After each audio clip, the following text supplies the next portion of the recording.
Jimmy Armijo-Grover here from Gallatin River Guides in Big Sky, Montana, and today we'll be tying Pat's Rubberlegs. One of our favorites here on the Gallatin River, as well as Madison, Yellowstone, and honestly we've seen this fly catch fish all over the country where trout live, and even bass. Designed on the Henry's Fork River several years ago and has been one of our top producers and top sellers for over a decade now. Starting off here with a Dairiki 700 size 8 hook, and then we're gonna tie this with an olive 6/0 Vivus thread, and then we're gonna have a base of 025 lead-free wire to add some weight.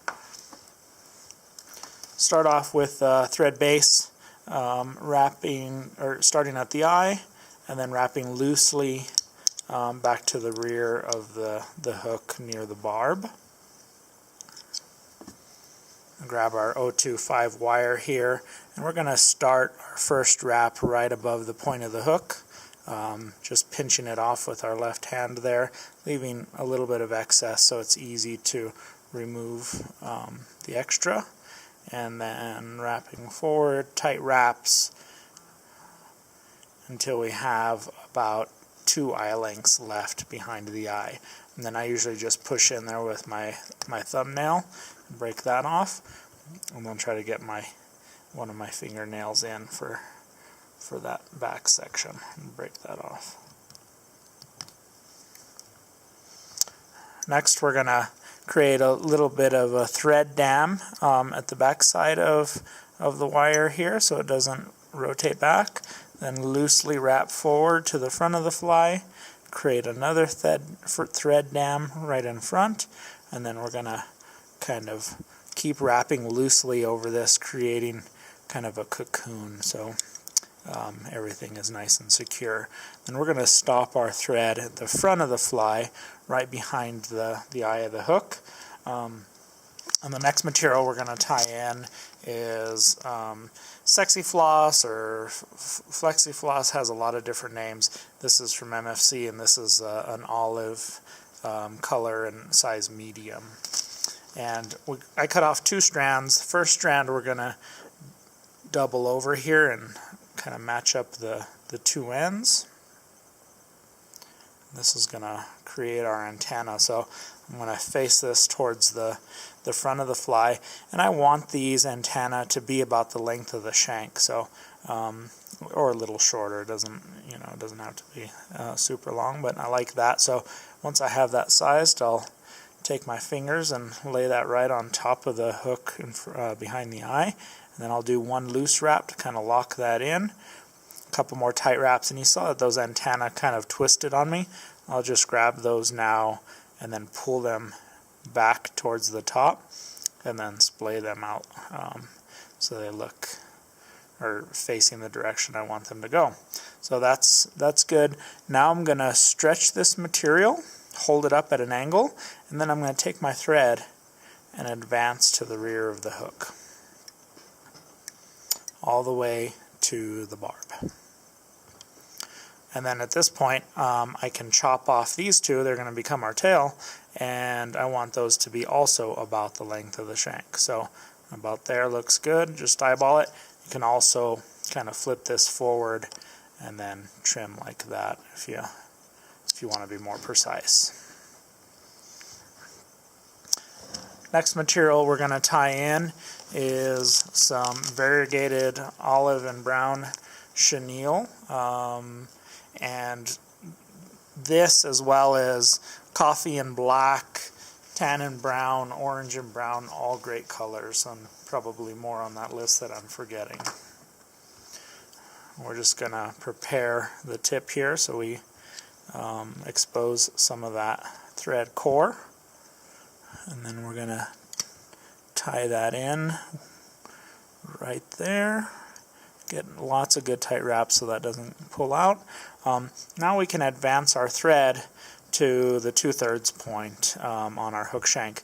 And I'm going to tie in my legs a little bit differently than I've seen on other videos. Not that any of them are right or wrong, but just a different style to give you guys another option out there.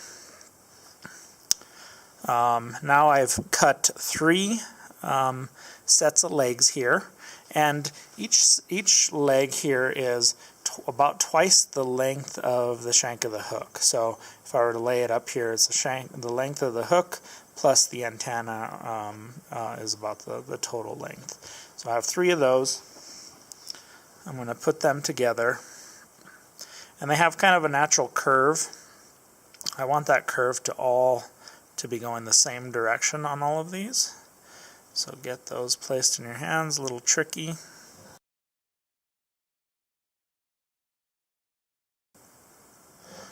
Alright, once I have that curve going the same direction on all 3 of those, and the tips are also matched up, what I'm going to do is I'm going to rotate my vise a little bit so I can see the top of it, and I'm going to find about the midpoint on these legs. And I'm going to lay them across here, perpendicular to the hook, and I'm going to grab them with my left hand. I'm a right-handed tire. And I'm going to pinch them on the far side of my hook like this. So the front legs are exposed, and I'm going to start my thread with the wrap going this way, crossing over them like this. Now I'm going to let them go, and I'm going to now do a figure 8 wrap. So I'm going to go in front of those legs and behind those legs, so opposite of what I just did. And then once I have a couple of those, I can manipulate my legs so they're perfectly perpendicular to the hook. So you can see that there. Those are sticking out to the sides, which we like. And then I can adjust. My far legs are a little bit longer, so I'm going to pull the 3 legs closest to me to kind of even those up. Next step is to start spreading these legs out so they the 2 rear legs kind of angle back, the 2 middle legs stay where they are, and the 2 front legs angle forward. And this is what's really different about this style, which I believe is done in the commercial ties. These legs will really stay in position much better. And I think the finished product is much better looking. So what I did is I pulled one leg towards the rear, and then just behind the center leg I'm going to tie that in so it stays in that position. I'm going to grab another leg here and tie that down in the same spot, and that's angled back. Now I'm going to advance my thread in front of the other 2 sets of legs, and I'm going to kind of repeat that process, but instead I want to pick a leg on the far side that's going to go forward like that, and then same on this side. Tie that down and lock that in place. And there's just enough space in between the 3 sets of legs to get a wrap of chenille between each set. So that's about right. Now I'm going to pull these front legs out of my way, and I'm going to advance my thread to the eye of the hook.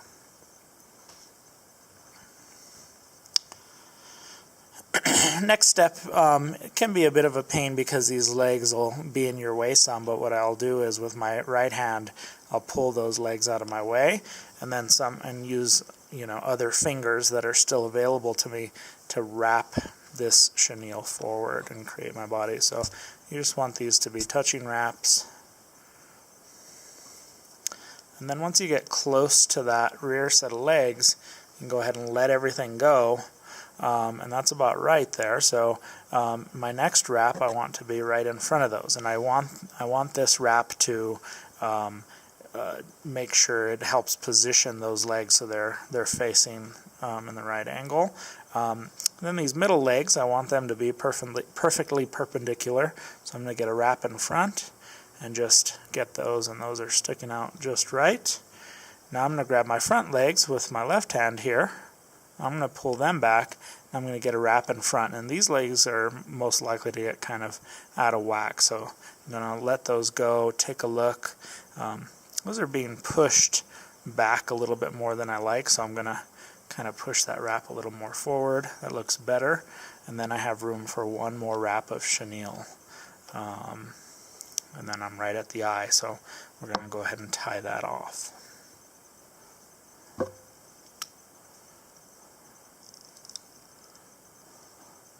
And then we can trim off the excess.